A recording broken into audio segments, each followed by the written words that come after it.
Welcome to my channel. मेरे YouTube channel Anganwadi Sakhi Saheli में आप सभी का स्वागत है। आंगनवाड़ी से रिलेटेड वीडियो देखने के लिए मेरे चैनल पे बने रहिए।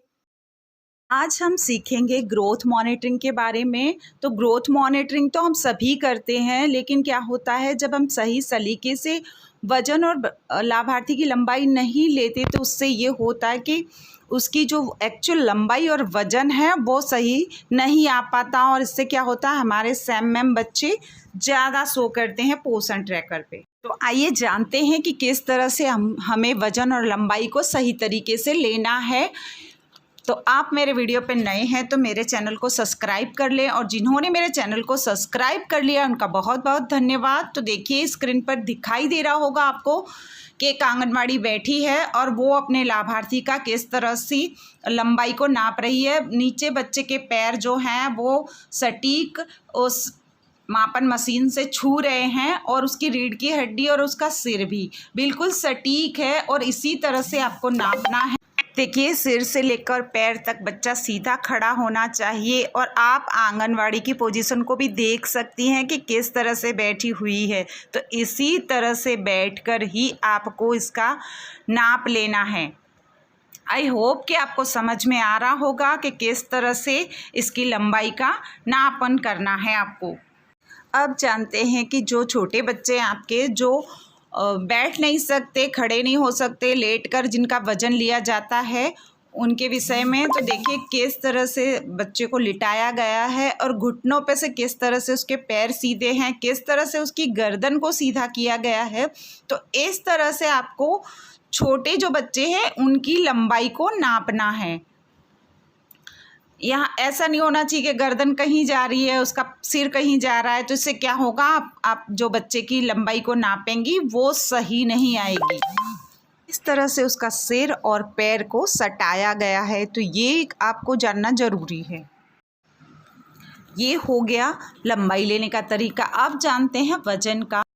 तो देखिए वज़न लेते समय सबसे पहले हमें चुनाव करना होता है वज़न मशीन को टांगने के लिए सुनिश्चित जगह का, जहाँ पे कोई बाधा ना हो। यानी आप जब भी बच्चे को टांगे तब उसमें ये क्या होता है कि बच्चे के पैर नीचे ज़मीन को नहीं छूने चाहिए, या आसपास कोई व्यक्ति और कुछ चीज़ रखी ऐसी नहीं होनी चाहिए जब बच्चा हाथ पकड़ के छू ले। तो इससे क्या होता है उसका वज़न सही नहीं आता। अगर पैर भी नीचे ज़मीन पे लगते हैं तब भी उसका वज़न सही नहीं ले पाएंगे आप।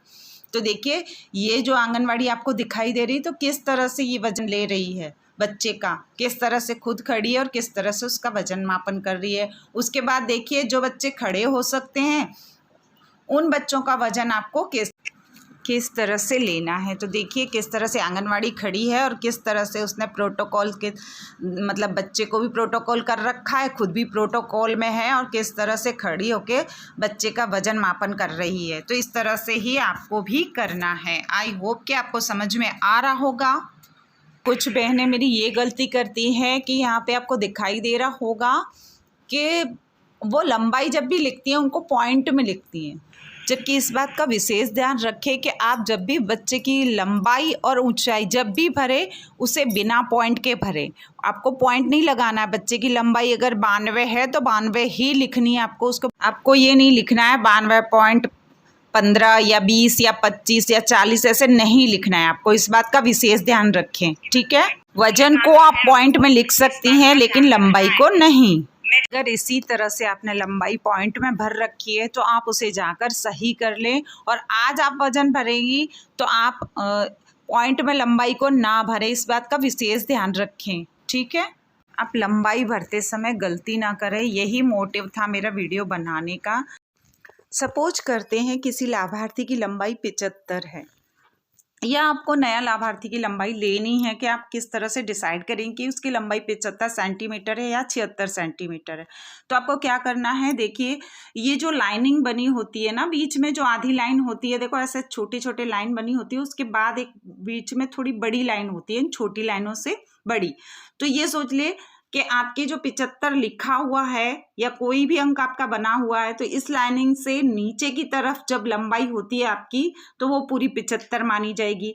और इस लाइन से जब ऊपर की तरफ आपकी लंबाई जाती है 1-2 सेंटीमीटर 3 सेंटीमीटर, तो वो क्या है, वो आपकी पूरी 76 ही मानी जाती है।